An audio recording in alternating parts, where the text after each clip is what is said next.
Most people think they need a better plan before they do something bold. But bold action rarely comes from perfect planning. The life you want will come from being audacious enough to move without certainty, without permission, and in the presence of fear. So today I'm going to show you how to stop letting fear and perfectionism trick you into playing small so that you can live with more audacity, take bolder actions, and start building a life that feels more fulfilling and aligned with what matters to you most. Because if you don't start doing this, you won't just stay stuck. You'll keep missing the learning, relationships, opportunities, and momentum that only come once you start moving forward. You'll keep choosing the perfect plan, the safe action, and the safe version of yourself until one day you realize that your life is full of things that protected you, but not enough things that showed you what you were truly capable of. So if you are someone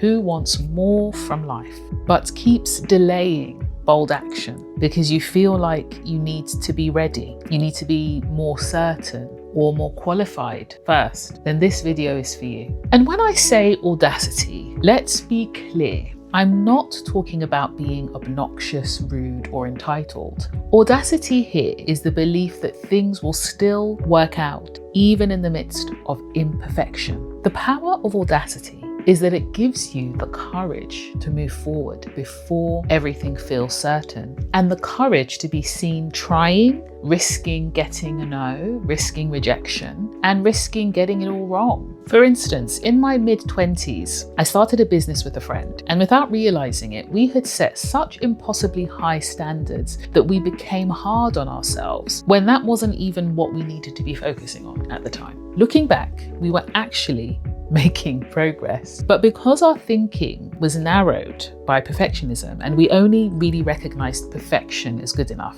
we couldn't see it. So when we reached out to prospective clients and partners but got rejection or negative feedback, we interpreted that as evidence that we were just on the wrong path. We believed that it meant we weren't good enough. We weren't good enough to be doing this, and our idea was not good. So we got discouraged, we lost momentum, and we lost our conviction. So we just stopped, because that is really the only next step once you lose your conviction. And really, we did all that to avoid the feeling of exposure, the feeling of judgment and rejection. Yet that industry, which was still in its infancy at the time, went on to boom and grow massively. Looking back, what we needed was not a better idea. We didn't even need more confidence. It was more audacity and a greater tolerance for discomfort and other people's judgment. Back then, this same pattern showed up in my professional life as well in ways that I didn't even realize. I would watch people who were less experienced than me,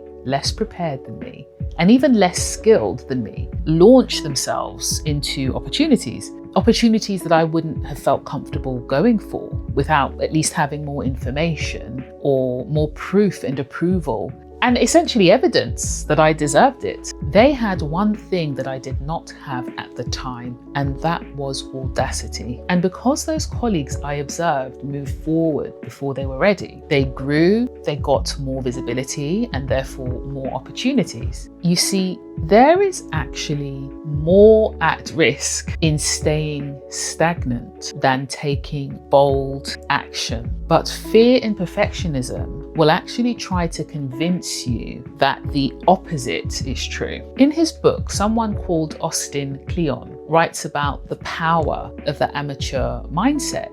Amateur might sound counterproductive to progress, but the amateur is willing to try. The amateur is willing to learn in public and willing to share before everything is polished. And that is exactly the kind of audacity I want for you. Not to sit around waiting to feel like a finished product, but to keep moving, sharing, and learning as you go. So if you're stuck in thinking that you always have to prove and earn before you're allowed to do something that's outside your comfort zone or your current scope of ability, then you will most likely either move slowly, inconsistently, or not at all. In reality, you don't need any of that. All you need is to know and to take your immediate next step.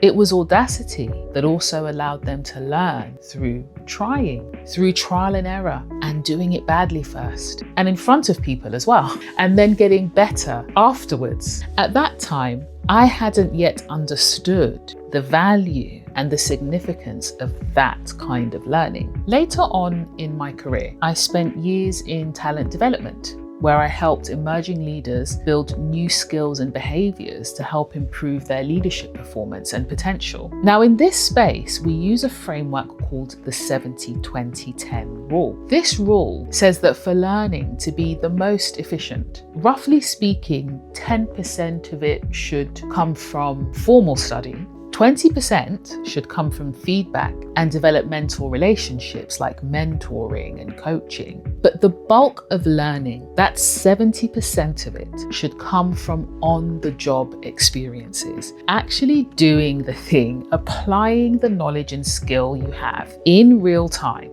and evolving your understanding through that. Perfectionists love the 10%. The formal study. We love the research, the analysis, the preparation.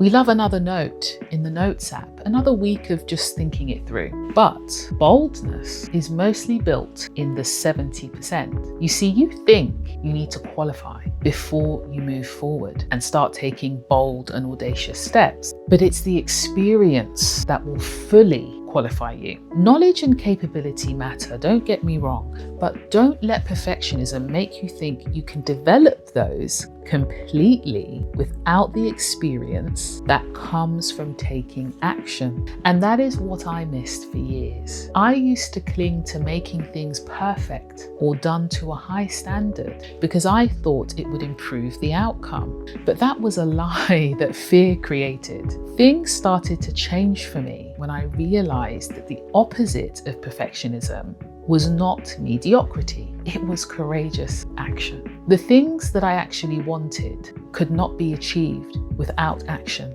and the audacity needed to take that action.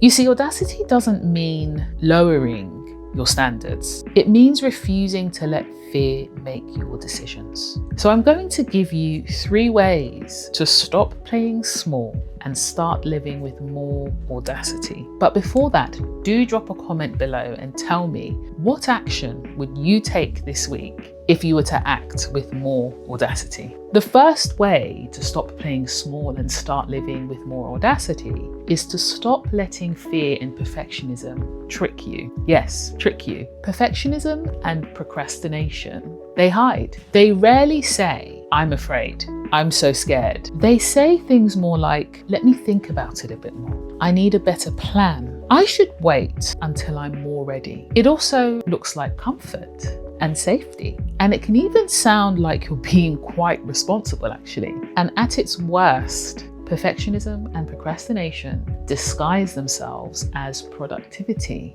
So you need to get better at catching it when it's actually happening and trick fear and perfectionism instead of letting them trick you. Just because you feel fear does not mean fear gets to make the decision. There are 2 misconceptions. The first is that you must respond to fear just because it's speaking to you. And the second is that you can't move forward until fear is gone. But like I said, audacity is not the absence of fear. It's refusing to let fear make your decisions for you. So start separating what you feel from what you choose. You can feel unsure and still move with courage. You can feel exposed and still pick the audacious action, the kind of action that by the end of the year will make you think, I can't believe I actually did that.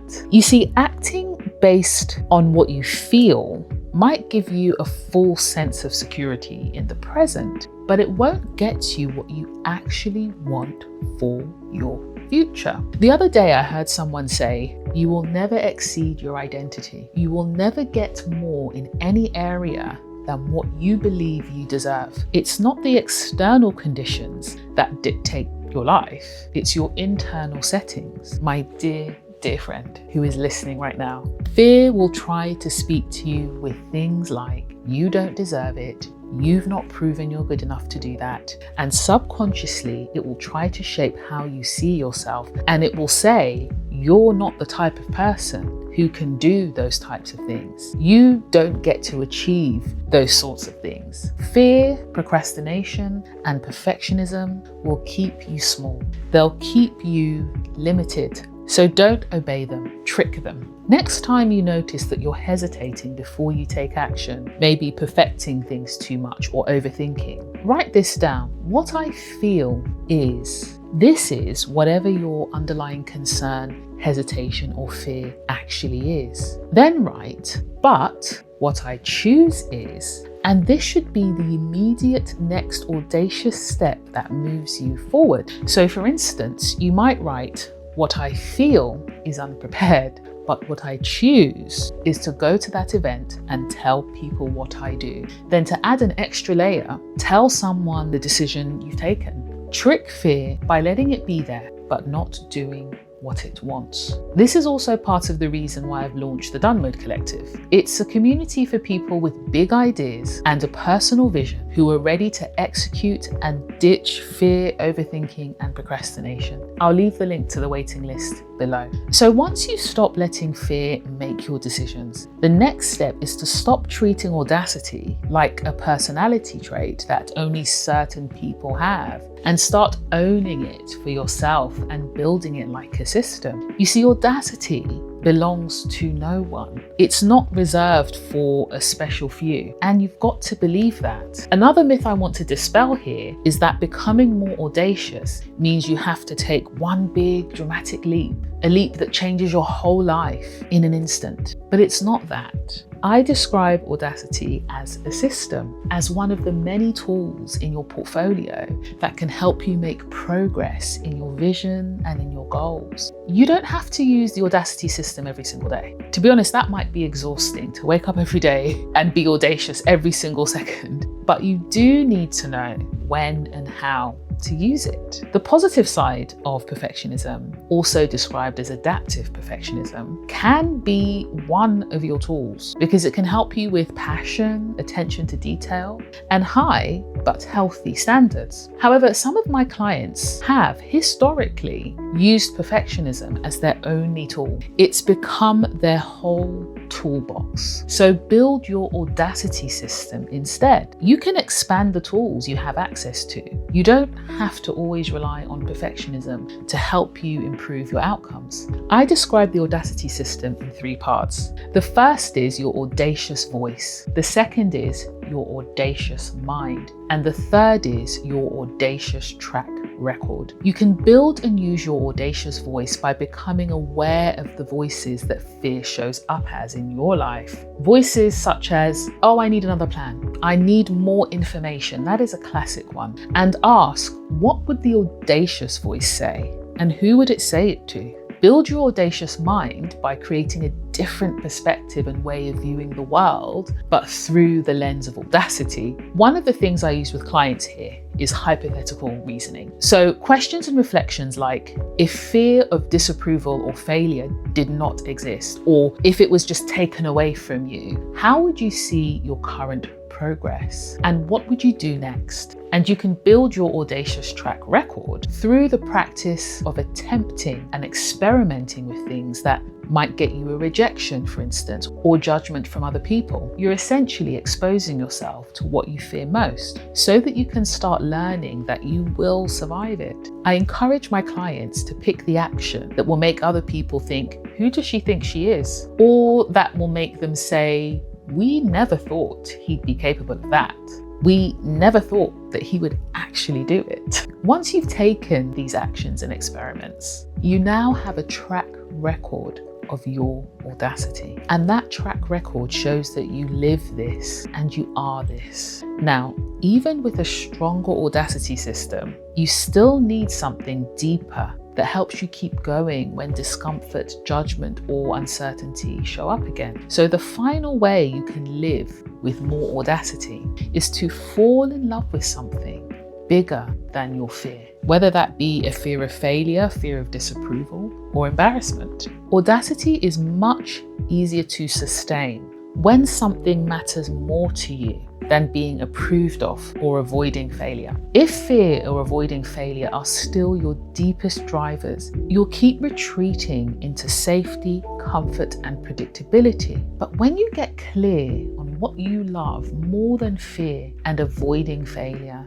and you paint a clear picture of it, a crystal clear picture of what that is, things like your values, your calling, your unique contribution, the life you actually want, what you want for your loved ones or for others, your decisions start to change. It shifts your perspective in decisions because it creates a real cost for your inaction, for your delay and second guessing. You stop asking, how do I avoid looking foolish? And start asking, what kind of life do I want to look back on and say, I'm so glad I took those bold, audacious steps. What you love more will make what you have to endure because of fear worth it. So much in the world has shifted in the last few years. And now is the time to stop building a life around fear of other people's opinions. The more noise, comparison, and pressure there is around you, the harder it becomes to know what matters to you. So this is where conviction becomes key. Falling in love with something that is bigger than your fear. That is what makes you take those audacious steps, even in the face of failure or disapproval. Like I shared earlier in this video, in my mid-20s, I didn't realize I was waiting for external approval before I took bold and audacious action. Yet if you really want to live with more audacity, you've got to start breaking free from all of that. So watch this video next, where I take you through my home heart history model, which helps you do exactly that. I'll see you there.